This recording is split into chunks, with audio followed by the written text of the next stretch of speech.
All right, I'm going on this walk. So, going on a walk around my block in nature. It's beautiful. Trees everywhere. I like it. Some neighborhoods have no trees. So, what this video is about is how to come upon spirituality, how to awaken, how to open your eyes, how to come out of the matrix. How do you get out of the matrix? Okay, there you go. How do you get out? This is the way you do it. So to get out of the matrix, first, you have to find Neo. No, you don't do that. You don't find Neo. Maybe you do. I don't know. But let me tell you the story about how I got out. All right, so this day, the day that, I don't remember how old I was. I guess maybe like 17 years old, 18 years old maybe. And I was in the backyard. We were sitting by my pool with my buddy, all smoking the bong. Don't recommend it. I mean, you use your own judgment. Anyway, so we're smoking a bong. And we were all just blasted on another level. Okay? Just on another level. And all of a sudden, my brother, for the longest time, I had never even seen him cry. And he came out and he was like, there was tears in his eyes. And he's like, I don't remember exactly what he said, but I'm going to leave that story to him. But his spiritual revelation basically came down to one idea. And his idea that he was teaching me was that everything comes down to one point. One point in reality. And on that point, you build. And it's about building. So I started thinking to myself, what is the smallest thing I can think of? The atom. The atom is the smallest thing. So the atom is made of what? Protons, neutrons, electrons. And I started thinking about, we were so clear of mind, tell you, super clear. Our mind wasn't thinking anything except this. And the atoms, they almost reflect our planets in the solar system. Not exactly the same, but there's a central nucleus. And around that central nucleus, our planets revolving like electrons around the nucleus of an atom. And I started thinking that, I don't remember if I thought this back then. I don't remember exactly where we went with building. But let me tell you that we must have went this way because the same realization happened. We realized that the smallest things are also the largest things, and the largest things reflect the smallest things on a larger scale. Not exactly the same, but similar enough. So what I realized is that the planets in our solar system, what if that was an atom? What if that was basically the smaller version of the atom because it did reflect what it's doing? What if that's an atom, a small nucleus surrounded by things, revolving around it, working for it maybe? And that atom is making up the matter of a giant, another being. And what goes further than that? What is that being making up? So on our atoms, there could be, think about it, besides our planets and the sun and all that, what did they say, like 99% of space is space? I don't know. That'd be a good thing. If you know that and you're some kind of physicist, please put it in the comments. But they also said that this atom is also mostly space, like 99% space. So what if there's beings in other universes on each of those atoms? And you say to yourself, oh, I don't know, maybe, who knows? But we do know that we have cells. And what do the cells have? The cells have A nucleus. What? The cells have a nucleus, a center, that around that center are things going around it, doing things for it.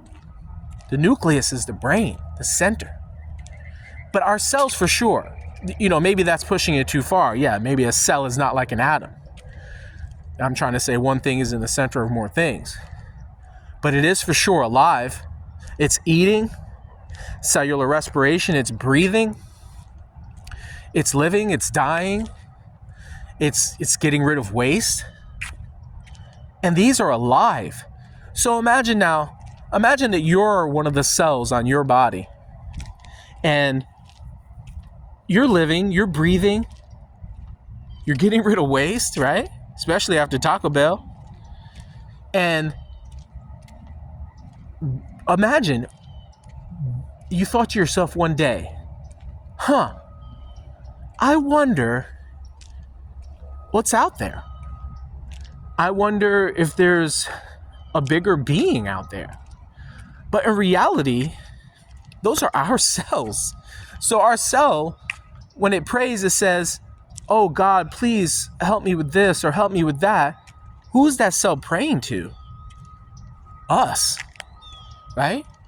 So we're like the God of that cell.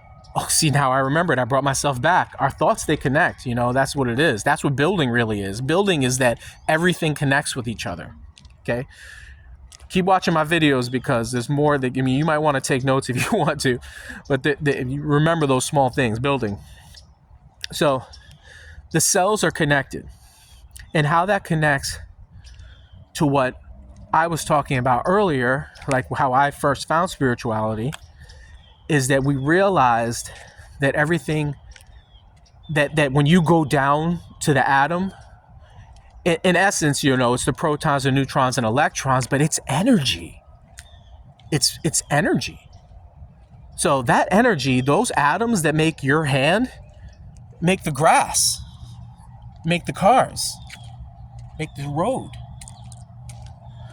So it just different combinations that are put together to make it be hard or soft. So realistically, and not only that, we're not even touching the ground when we walk. And that's science. We actually, our atoms of the bottom of our shoes and our feet, they actually repel away from the atoms of the ground just a small amount.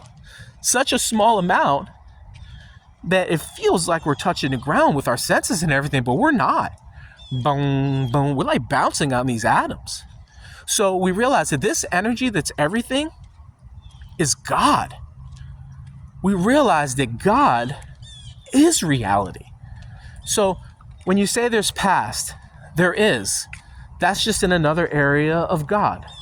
You say that there's future. There is a future. It's in another area of God, but God exists now because God is reality. So we started thinking to ourselves, what if there was no beginning?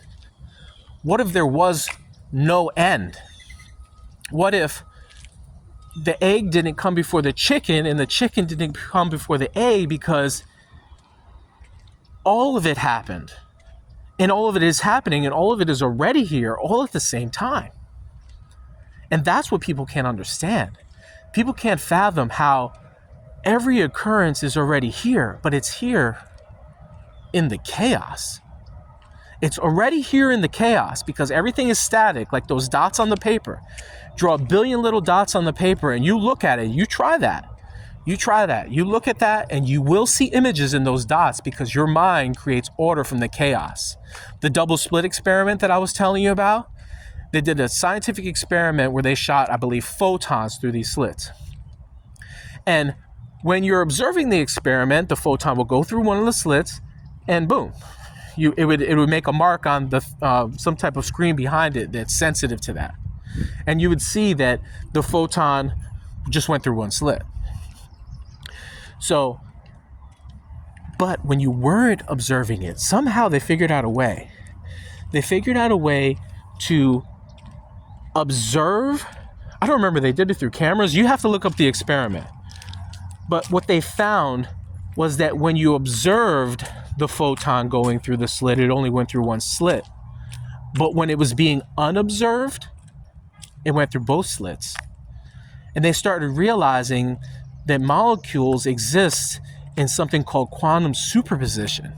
And quantum superposition is that each particle exists in every single position of imaginable all at the same time.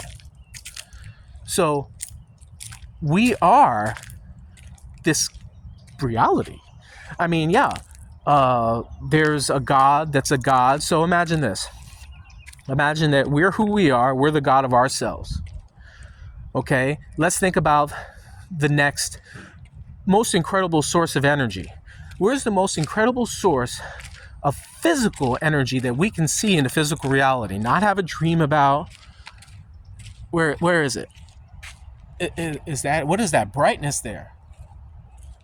What is that brightness? So if we're all spiritual beings, right?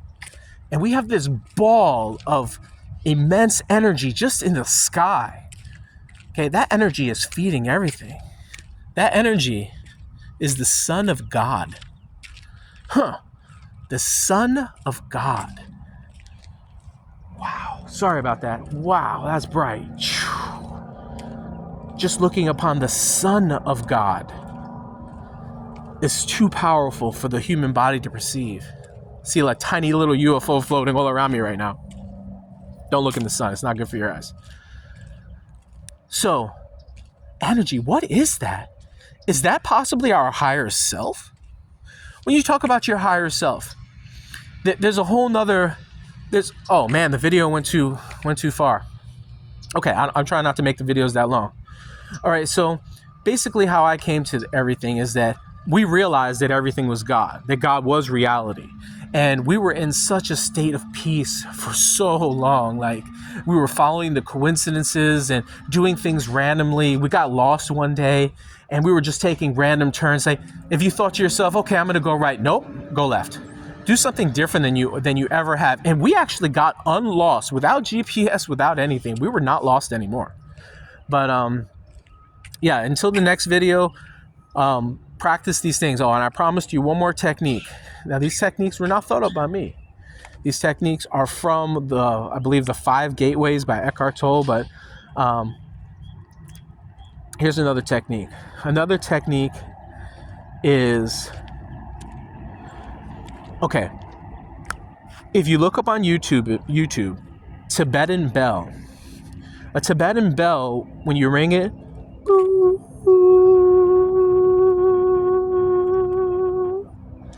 and eventually fades. You listen to the Tibetan bell and then listen to it as it fades into infinity. And keep listening, just listen to it fade. And when you listen to that Tibetan bell fade, you realize that you're in the moment of now. You're not thinking any thoughts.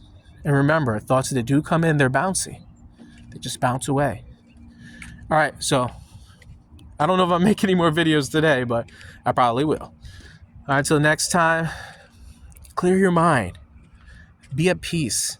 Bad things happen in life, but they happen anyway. Be at peace during that, or as close to peace as you can. That's what the next video is on.